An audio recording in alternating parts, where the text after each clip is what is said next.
খাইবারের যুদ্ধ ৭ম হিজরি ৬২৮ খ্রিস্টাব্দ ছিল মহানবী হজরত মুহাম্মদ সাল্লাল্লাহু সাল্লামের নেতৃত্বে মুসলিম বাহিনী এবং মাদিনা থেকে নির্বাসিত ইহুদি চক্রান্তকারীদের মধ্যে সংঘটিত একটি গুরুত্বপূর্ণ যুদ্ধ।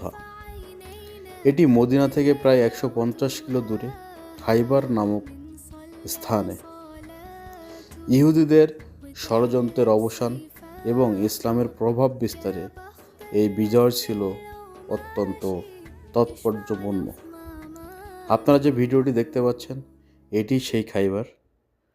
আমি এখন খাইবারের সেই ঐতিহাসিক যুদ্ধের ময়দানের পাশ দিয়ে অতিক্রম করতেছি, যে কারণে ভিডিওটা করে রাখলাম, আপনাদেরকেও দেখার সুযোগ করে দিলাম যে আমাদের নবী করিম সাল্লাল্লাহু আলাইহি ওয়াসাল্লামের অনেক ইতিহাস আছে এখানে।